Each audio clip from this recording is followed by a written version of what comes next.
You're listening to the Hour of the Time. I'm William Cooper.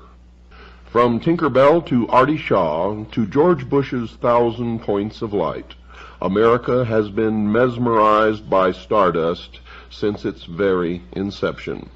And now America is beginning to learn what all these references to the star, the morning star, wish upon a star, stardust, really is all about. There was something very strange about the classical mysteries, something which attracted people to them, and having attracted them, made their initiates, with very few exceptions, permanent devotees. In Egypt, Greece, India, Rome, and a dozen other places and countries, sacred initiations took place in specially prepared sanctuaries, usually in a cave or underground. Priests of the mysteries enjoyed the profound respect of the masses, as well as that of kings and counselors, and in those days there was nothing really secret about it except the initiation rites and the knowledge which they retained for themselves, giving only the exoteric to the people. What were the mysteries? Until relatively recently, and relying upon comparatively scattered fragments such as Apollisius' golden ass, historians and religious writers had formed an opinion of them which has been shown to be extremely naive, if not outright false. They knew that at the ceremonies symbolical teaching took place, and hence inferred that the mysteries were a relic of the times when academic knowledge was guarded by the very few, and scientific truths such as Pythagorean theorems were given only, and only, to the elect. They knew also that orgiastic drumming and dancing formed a part of many of the rituals, and therefore told their readers that this was a degenerate form of religion or a mere excuse for licentiousness.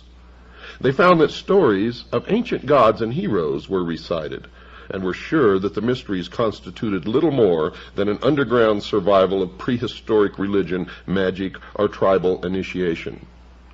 Or maybe that's exactly what they wanted us to believe, knowing full well that it was false. And of course, if those who did the writing were members of the mysteries, they would never have allowed the secrets to be revealed to the profane. But times have changed, folks. The study of brainwashing and mind control and conditioning the mind within the past decade or so has helped to lay bare the essence of the mysteries and has answered the riddles which surrounded them. You see, in this process, those who had tried to keep the celebration of the mysteries alive, who had tried to revive them, have been shown up as relying upon the symbolic interpretation alone.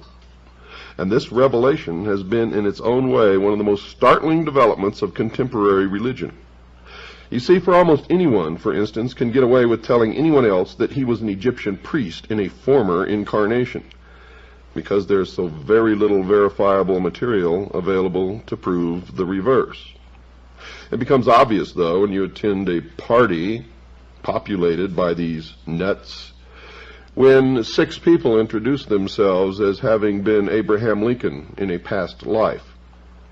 But let anyone attempt to celebrate any of the ancient mystery cult's rituals, and unless he has a sound idea of how the human mind works, he is likely to escape the criticism of those physiologists who now see in the mysteries an almost open book. So let us return to a sketch of the conventional knowledge about the mysteries. And those of Eleusis, celebrated in Greece, the candidate had to undergo fasting or abstinence from certain foods. There were processions with sacred statues carried from Athens to Eleusis. Those who were to be initiated waited for long periods of time outside the hall in the temple where the rites were to be held, building up a tremendous tension of suspense. Eventually, a torchbearer led them within the precincts, usually underground. The ceremonies included a ritualistic meal, one or two dramas, the exhibition of sacred objects, the giving of the word, an address by the Hierophant, and oddly enough, closure with the Sanskrit words, Kansha Ampaksha. The elements included the clashing of cymbals, tension, and a certain degree of debilitation. Eating something, plus conditions which were awe-inspiring, strange. The candidate was in the hands of and guided by the priesthood. Other factors were drinking a soporific draught, symbolic sentence of death, whirling around a circle. Initiation ceremonies of secret cults and the mystery type invariably involved tests, sometimes most severe ones. The effect of certain experiences was a carefully worked program of mind training, which is familiar in modern times as that which is employed by certain totalitarian states to condition or reshape the thinking of an individual. Are you listening to me, all you Freemasons out there who think that you're so smart? Well, you're not. This process produces a state in which the mind is pliant enough to have certain ideas implanted, ideas which resist a great deal of counter-influence. This was the secret of the mysteries, this and nothing else. Echoes of such training are to be seen in the rituals of certain secret societies without mystical pretensions which survive to this day. Trials, terror, expectancy, drinking, and the rest. That this fact was known in the past, folks, is evidenced by the words of Aristotle, who was exiled because he was said to have revealed something about the mysteries, and he said this, quote, "Those who are being initiated do not so much learn anything as experience certain emotions and are thrown into a special state of mind," unquote. Well, what was this special state of mind? Folks, it was a plasticity in order that the conditioning might take permanent root. The psychologist William Sargent, the greatest authority on this subject, says in his classic Battle for the Mind, quote, "It seems, therefore, that there are common final paths which all individual animals, though initial temperamental responses to imposed stresses vary greatly, must finally take. If only stresses are continued long enough, this is probably the same in human beings, and if so, may help to explain why excitatory drumming, dancing, and continued bodily movement are so much used in such a number of primitive religious groups. The efforts and excitement of keeping the dance in progress for many hours on end should wear down, and if need be, finally subdue even the strongest and most stubborn temperament, such as might be able to survive frightening and exciting talk alone for days or weeks," unquote. Now, understanding what I just read to you, this quote from Battle for the Mind by William Sargent,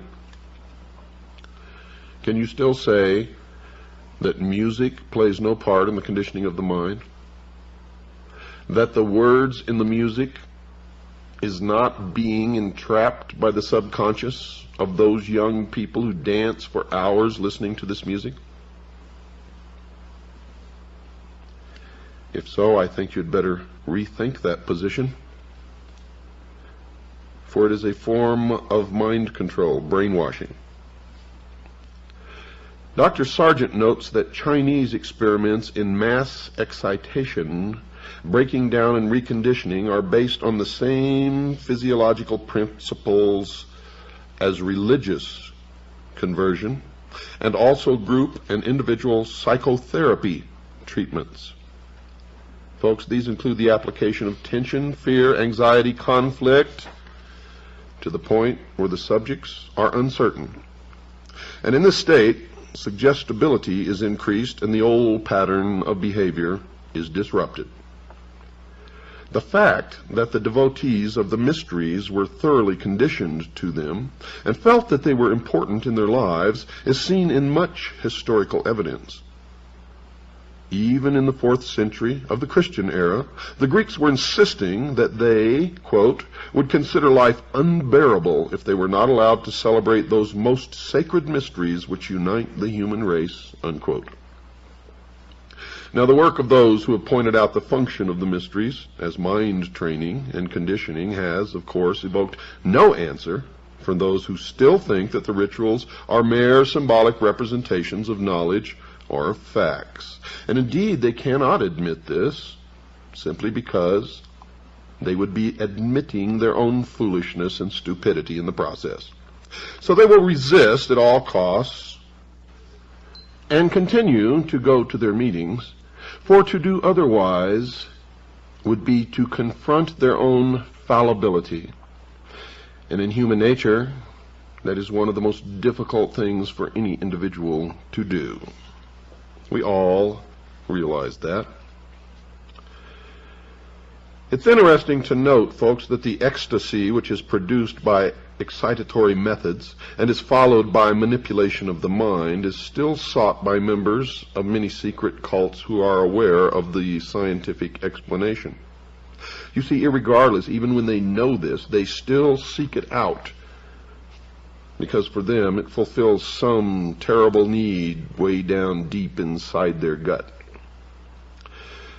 Their reaction is that the experience may well be induced by physical methods, but in spite of that, and this is what they say, quote, it is nothing less than actual spiritual communion with a supernatural power, unquote. This is the point at which scientists and mystics cannot agree. The mystic feels sure that he has experienced something sublime, and who's to say that they haven't? For if you have not experienced it, you have no basis upon which to make a decision. But to experience it is to put yourself in a position to be controlled by others. So we are in a quandary now. How do we explore this? The scientist tells the mystic that it is an illusion. He just simply will not believe it. The situation reminds one of the time when someone produced the soul of a departed relative to tell a spiritualist that there was no life after death. Although this is alleged to have happened in Ireland, one can visualize it taking place easily enough in the mutually heated atmosphere of scientists versus mystic anywhere in the world. The orgiastic side of the mysteries also has a place in the sphere of psychology. The catharsis, or the cleansing of the mind, which the secret cult of the Cathari experienced after ecstasy, is paralleled by the modern therapist's procedure in bringing his patient to a state of excitement and then collapse before implanting what he considers more suitable ideas in the mind. Christianity, of course, has not been behind in its use of the mystery system for initiates, for it was not until AD 692 that every believer was ordered to be admitted to the worship of the Christians, following the period when it was thought advisable to celebrate certain parts of worship in secret.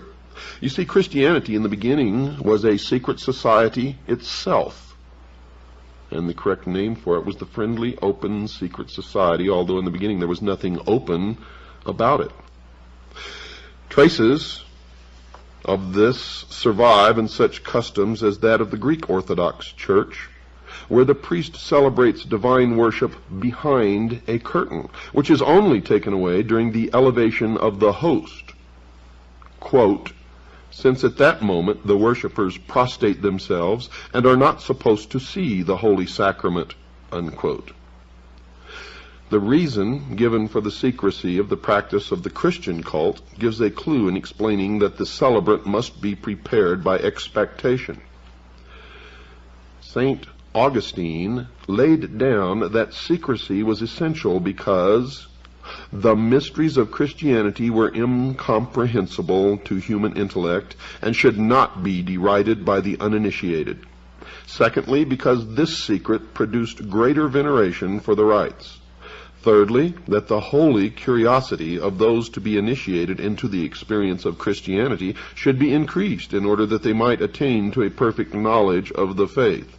And to tell you quite frankly, folks, in my study of mind control, the Christian church would swell well beyond any conception or imagination of what their numbers could be if they had continued their secrecy. Saint Basil de Spiritu Sanctu, Cap, let me see, that's the 17th. That's a writing, folks. Tells how the fathers of the church, quote, were well instructed to preserve the veneration of the mysteries in silence. For how could it be proper publicly to proclaim in writing the doctrine of those things which no unbaptized person may so much as look upon, unquote. Now this all sounds silly to us today. But believe me, folks, there is nothing silly about it. And if it were practiced today as it was then, the Christian church would be more powerful than you could possibly conceive. Now remember, this is the results of our research. I myself consider myself to be a Christian, and that I follow the teachings, the words of Christ in my daily life, not the dogma of any church, not the preaching of any minister or priest, but simply and only the words of Christ. Seated upon the foundation of that which God gave us early in our history, the moral code called the Ten Commandments, as they were originally given to Moses, and not as they were changed by man in the form of the Pope. The origin of mystery ceremonies seems to be India, or at least the place and time when the Brahmin priesthood started its initiations. The ceremonies were based upon the Hindu myths, but the procedure followed in training the aspirant is strikingly similar in Egypt, and Egypt profoundly influenced Greece. Now what's left out here, and the reason it's usually left out, is because any mention or discussion of the Babylonian mysteries or the Babylonian religion is usually met with much criticism and derision by those who believe that it was a terrible institution. The mysteries definitely came from the East, and the East in the mysteries still survives today. When one Freemason greets another and he's not sure if he's really a Freemason, he'll ask him if he's a traveler, or if he's traveling, or if he is a fellow traveler. All, I might add, were the same code of identification used by the Communist Party in this country, because communism and the mysteries are the same entity as are socialism and the mysteries. When they meet, and this exchange takes place, the one being queried if he is indeed a member of the mystery religion will say, "Yes, I'm a traveler," to which the first, or the inquirer, will respond with, "Where are you going?" or "Where are you traveling? From where to where?" And the answer will be, "From west to east." For the east is the position of the rising sun, where the knowledge comes from.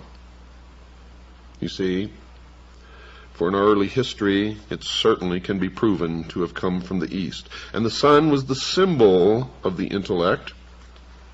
It began by being the symbol of the unseen God of the universe, and slowly transformed into the symbol of the intellect, the light, Osiris, Ra, Lucifer.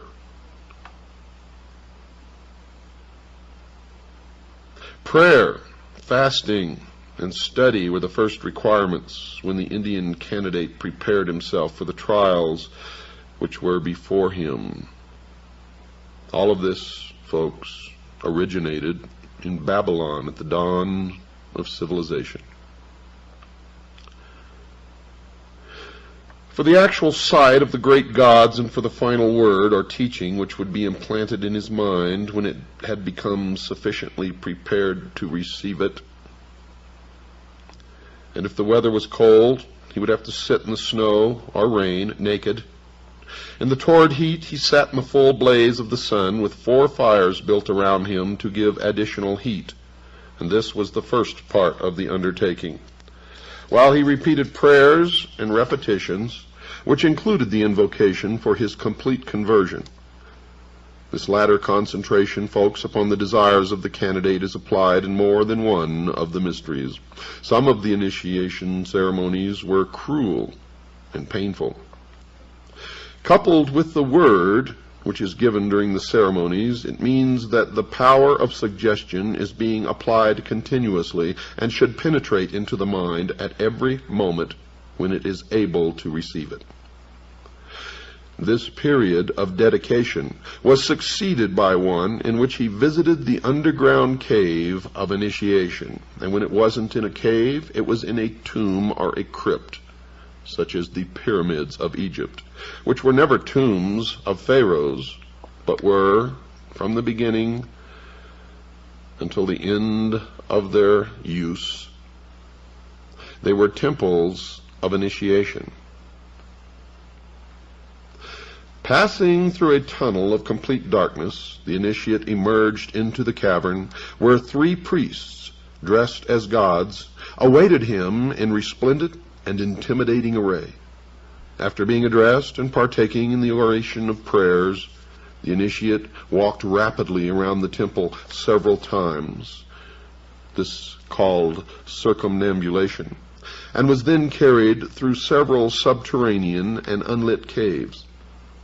During this time, there were wails, screams, and shouts from every side, while illuminated specters and other horrors abounded.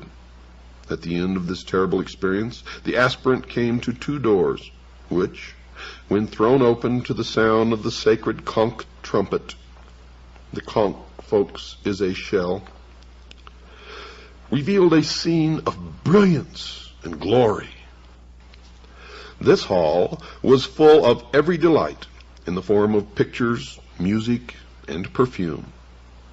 The initiate walked to an altar in the room where he was again harangued and presented with his 7-fold cord which marked his passing through the initiation. Now, if we compare these proceedings with those which were said to be carried out among the Egyptians, the parallelism is startling even today. The candidate was taken to a well, which he had to descend until he came to a tunnel. Torch in hand, he passed through a door, which closed with a resounding noise, as if never to be opened again. He was met by frightful figures, which offered him a last chance of going back. Then he passed through a fire, swam through a dangerous underground stream, and as soon as he reached a door and touched a ring to open it, a blast of air blew out the lamp, which gave the only available light. Some type of machine swung him over a bottomless pit, and just as he was on the point of exhaustion, an ivory door opened, and he found himself on the threshold of the resplendent temple of Isis. Here the priests received him into their company.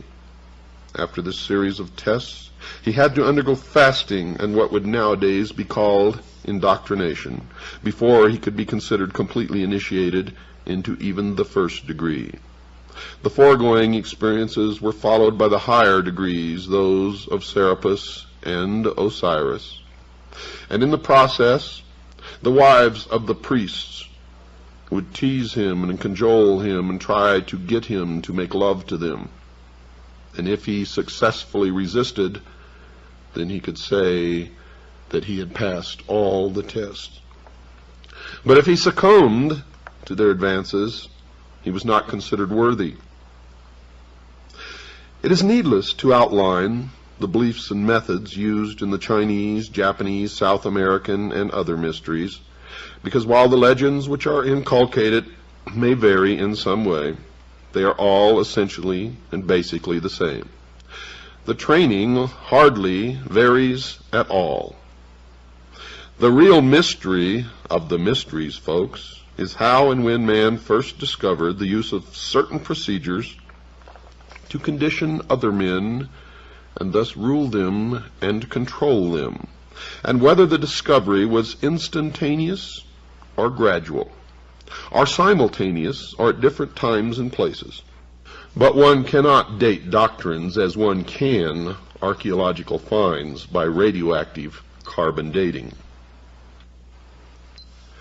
And so you've reached another milestone in your education into the mysteries, and this program is only half completed.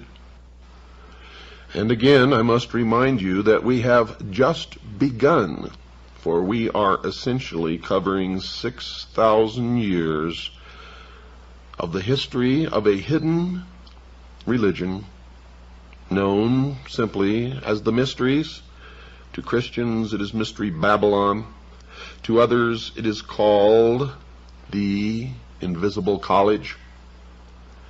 In all cases, it belongs to those who consider themselves in possession of the only truly mature minds, and thus the only ones capable of knowing certain advancements in technology, sociology, and many, many other things. They call themselves the guardians of the secrets of the ages. And I can assure you, folks, they are in complete control of all elements of our society, military, and government at this time. So it is essential that you learn these facts about them and their organization so that we can decide our future. Don't go away, folks. We've got to take a short break. I'll be right back right after this pause.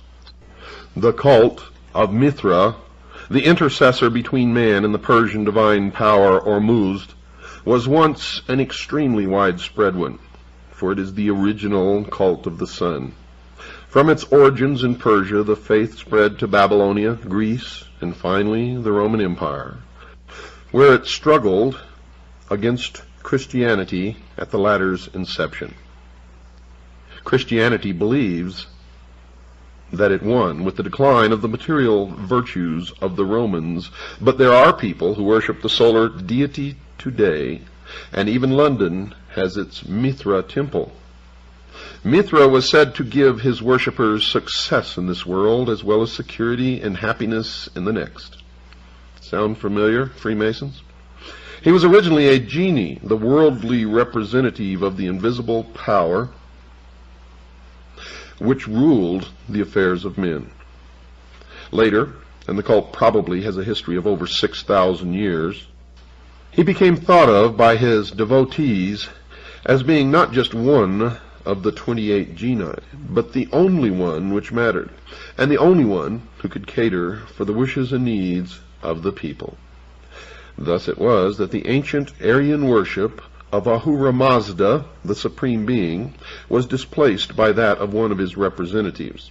Now, one way, folks, you can tell who or which corporations or businesses or societies belong to these cults is to look at these names, such as Saturn, Mazda, etc.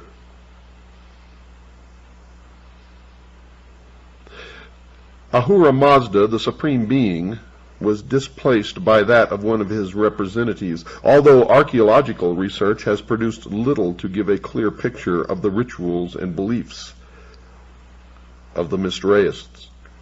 A considerable amount of secret lore still survives in the East, from India to Syria, which gives one a good idea of exactly how the members of the cult thought and just exactly what their magical ceremonies were. 3 ritualistic objects are used by Mithraists: the crown, equivalent to the sun and power of the supernatural kind; the hammer or club, symbolizing creative activity of mankind; and the bull, which stands for nature, virility, increase. By the proper understanding of these objects and just exactly what they represent, Mithraists have it that the ordinary man can transcend his environment, can become great or successful, or can achieve what he wants to do and enters a delightful afterlife. What must he give in exchange? Nothing but worship to the principle which presides over all destiny and control to the priests of the religion. Now let's regress just a moment and let me explain to you why the bull. Throughout the ancient world you see the symbology of the bull. Now you have to remember this history goes back 6,000 years, the first 2,000 of which, looking back, is the Christian era. Now remember, this is the age of Pisces, or the two fish. The 6,000-year period started in antiquity when the sun was in Taurus, or the bull. That is the meaning of Baal, or Baal. The golden calf was the representation of the house of the sun, or the age of the bull, or Taurus. It was really the same old mystery religion, the worship of the unseen God of the universe, represented by the sun, which over the centuries and the millennia has become the worship of the intellect, with the sun the representation of the light, or Lucifer, the one who gave man the gift of intellect. Now after the age of Taurus came the goat, or the ram, and this was symbolized by the symbol of the goat, or the goat of Mendes. For in Mendes there was a temple erected to the worship of the mysteries. And since the sun was in the house of the goat or the ram, the object of the exoteric worship by the masses was the goat. When the sun passed into the house of Pisces, or the two fishes, the Christian era began. We are now on our way out of the age of Pisces into the age of Aquarius. Once you understand that the ancient religion was a religion of the worship of the heavens, then everything begins to come together.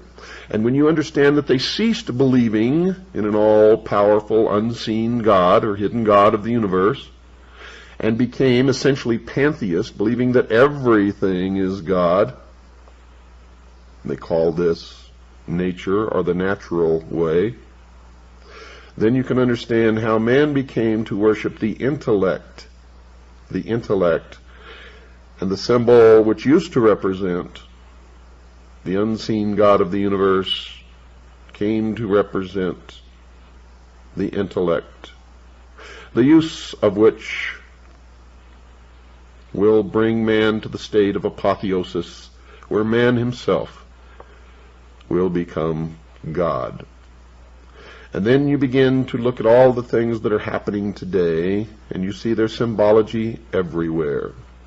Nowhere will you see it more prominently than the Looney Tune fringe element which call themselves ufologists.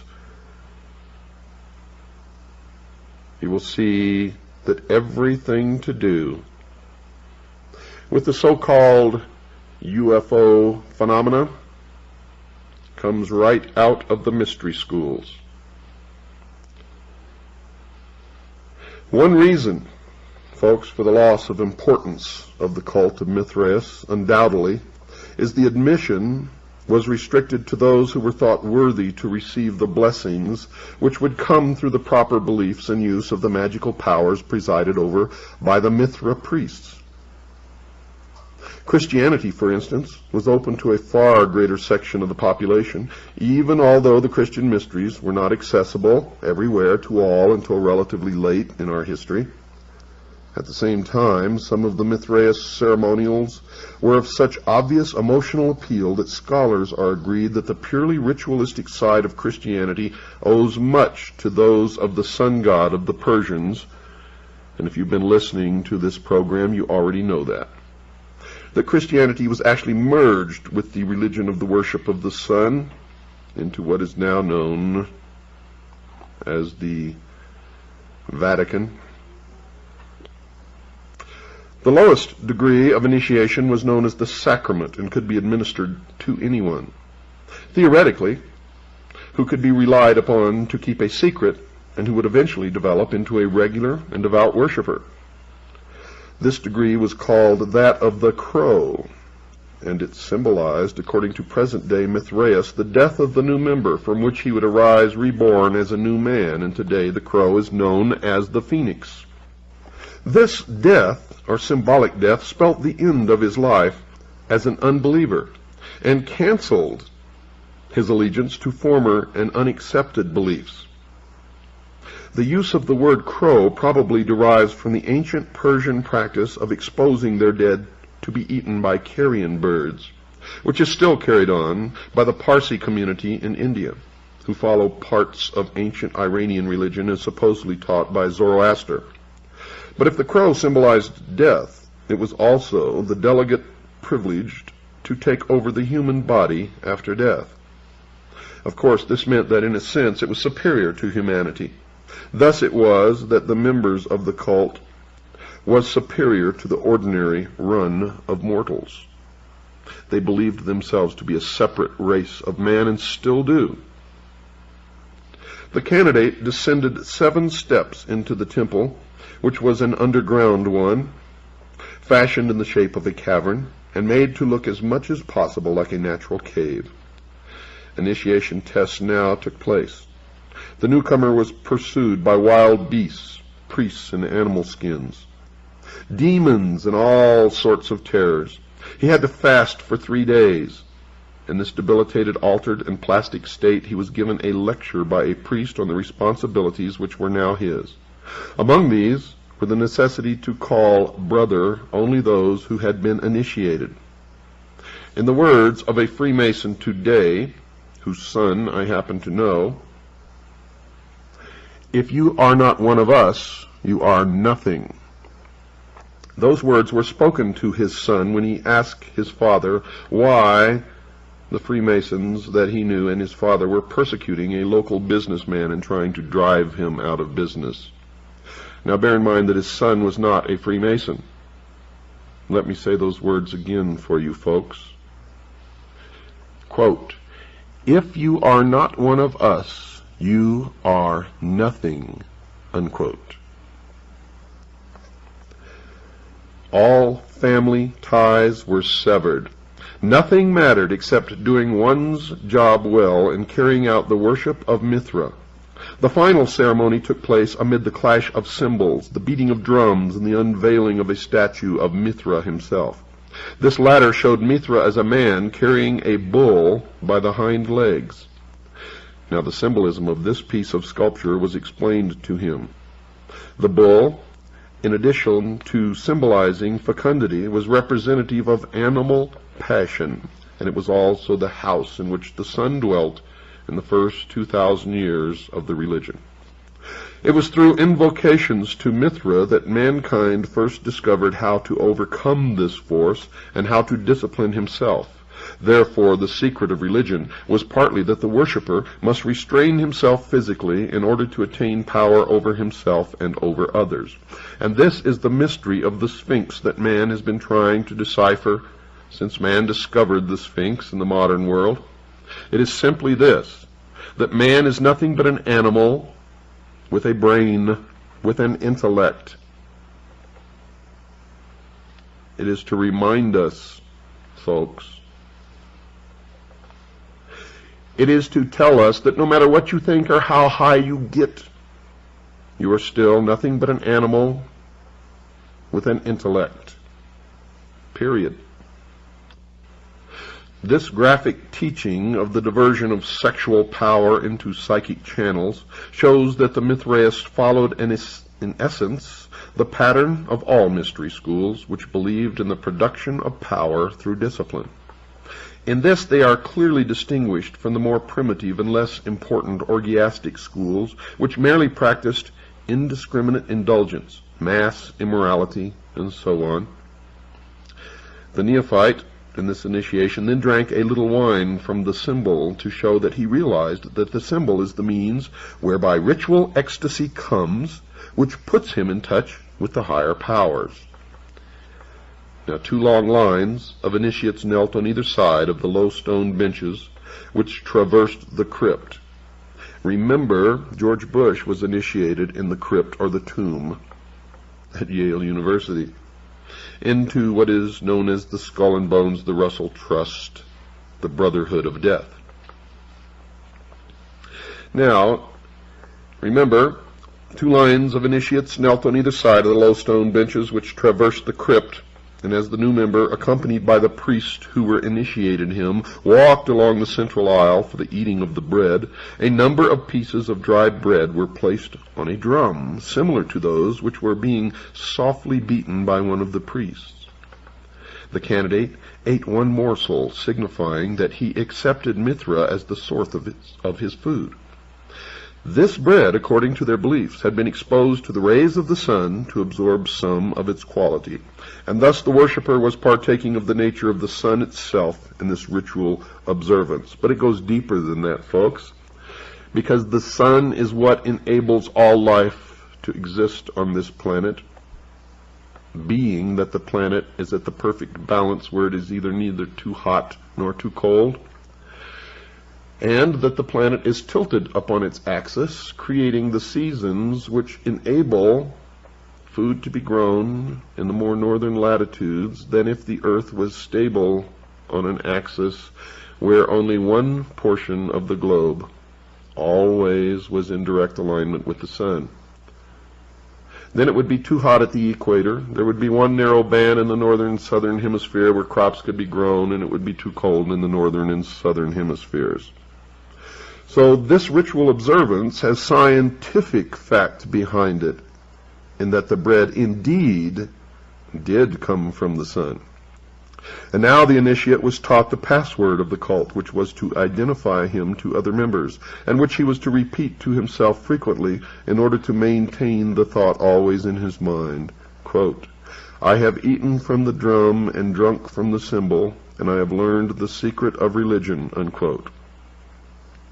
This is the cryptic phrase which an early Christian writer, Maternus, reports as being taught to the Mithraeus, quote, by a demon, unquote. The second degree of initiation was called the secret, and during this the candidate was brought to a state of ecstasy, in which he was somehow made to believe that he had seen the statue of the god actually endowed with life. Folks, it's not likely that there was any mechanical method by which this was done, because no such apparatus has been found in Mithraic temples unearthed. The candidate was brought up to the idol, to which he offered a loaf of bread and a cup of water. And this was to signify that he was a servant of the god, and that, quote, "by what sustains my life, I offer my entire life to your service," unquote. The grade of soldier may show that the military arts were responsible for a good deal of the power of Mithra worship in ancient Persia. Certain it is, in any case, that this degree greatly appealed to the Roman warriors, who formed a very large part of the rank and file of the cult during its western expansion. A sign similar to a cross, signifying the sun, was made on the forehead of the initiate, who was thus marked as owned by the deity. A crown was placed before him, hanging from the point of a sword. This he took and placed it aside with the words, "Mithra alone is my crown." And this, folks, this takes place in every mystery that there have ever been. Remember when Christ went into the desert for 40 days and 40 nights and was tempted by Satan? Satan offered him the crowns of any or all of the nations of the earth if he would just follow him, and Christ rejected it. The same thing happens in the mystery school. The initiate is always offered a crown, sometimes by the king or the emperor himself. And if he accepts the crown, he is considered unworthy, and being, as it would be interpreted as a threat to the real wearer of the crown, probably would have been executed. He was considered only worthy if he rejected the crown, symbolic of the ruler, the ruling of the nation or people or area. The Persian crown, it should be remembered, from which pattern all present-day crowns are eventually derived, is a golden sun disk with a hole in the center for the head. It is jagged at the edges, representing the sun's rays, just like that worn by the Statue of Liberty. And these projections are turned up to make what is still known in Western heraldry as the Oriental crown. You can also see this representation as the halo in Christian art. Now the candidate has to prove himself in a mock combat with soldiers and animals in a number of caves. When the Emperor Commodus went through this degree of initiation, he actually killed one of the participants, although he was supposed only to make a symbolic slaying. Passed through the soldier degree, the Mithraist was eligible after a lapse of time to be promoted to the rank of lion. He was taken again to the cavern, and honey was smeared upon his brow as opposed to the water which had been used in his acceptance into the earlier degree, his baptism. The degree of lion was taken only by those who had decided to dedicate themselves completely to the cult, and who would henceforth have no truck with the ordinary world. The lion was, then, a sort of priest, but rather more of a monk. He was trained in the rites of the cult and told certain secrets. The degree of lion of Mithras could only be conferred only when the sun was occupying the zodiacal sign of Leo, and that's about July 21st to August 20th, during the Persian month of Asad, the lion. Now there's a good deal of astrological lore in Mithraism, and also an admixture with Kabbalistic numerology. The Greek branch of the Mithraists, for example, worked out that the numerical equivalent of the name, spelt by them Mithras, was 365, and thus corresponded to the number of days in the solar year. Well, since the deity was the sun, then this is exactly what it should have been. In the purely magical sense, Mithraism has it that both the name of the god and the rank which the individual holds in the cult have magical power. Thus, if a person wants to achieve anything, he has to concentrate upon the word Mithra while preparing for himself the ceremonial repast and beating alternately a drum and cymbals. That the effect of initiation was to produce someone of upright character is amply evidenced by literature of the Roman times, in which the Mithraists were generally considered to be thoroughly trustworthy and improved people. Even their enemies could reproach their own followers with the vitality of the Mithraist creed. Tertullian, in his De Corona, which is Latin for the crown, which he composed in the 3rd Christian century, upbraids the Christians, inviting their attention to the Mithraists as examples. De Corona actually means the crown of thorns. You, his fellow warriors, should blush when exposed by any soldier of Mithra. When he is enrolled in the cave, he is offered the crown which he spurns, and he takes his oath upon this moment, and is to be believed. Through the fidelity of his servants, the devil puts us to shame, he said. Now there were 7 degrees of initiation in all, although there are some branches of the ecstatic side of the lore, which include certain others, making the total 12. After lion came the Persian, then the runner of the sun, then father, and finally father of fathers. The 12th degree, it is said, is king of kings, and where have we heard that before? And properly, this can be held only by the supreme king, and preferably the Shah-Hinshah, or the king of kings of Persia. This very ancient cult, from which more than one present-day secret society is derived, is thus seen to contain many of the elements which underlie organizations of this sort. You see, folks, it is a training system. It attempts to produce in its members a real or imagined experience of contact with some supreme power. The magical element is there too, shown in the belief in the power of certain names to achieve things which cannot be done by men. Mithraism was not an anti-social society in the sense that it did not conflict in its aims with the objectives of the countries in which it flourished, and hence it did not threaten the established order. It was tolerant of other creeds, just like Freemasonry is now. You can belong to any religion and join at the lowest level, but I guarantee you when you reach the highest, you will belong to only one religion. The tolerance of other creeds meant that it did not attempt to supplant them. Its greatest festival, the birth of the sun, on the 25th of December, became Christianized, and it is claimed by those who still believe in its mysteries and celebrate them that Christianity did not so much supplant Mithraism as absorb it, accepting some of its externals and diverting them to its own use, and that is exactly what has happened. Perhaps, incongruously, a present-day follower of Mithra in England recently likened this phenomenon to the eclipse of the Liberal Party. Quote, "Because the two other parties have taken over its objectives and widened the basis, only the actual initiates of Mithra know what has been lost in the process." Unquote. So the young man in the Phrygian bonnet, sometimes seen as the conqueror of the bull, or even as a man with a lion's head, still has his devotees. And folks, the sun still shines. So what has all this got to do with stars and stardust? Many people believe that Venus is the morning star. In the ancient days, they say that it was Sirius that rose just before the sun with a red cast to it and then turned a brilliant white as it rose up into the heavens. Well, folks, if you really think about it, the sun is the morning star. Good night, and God bless each and every one of you.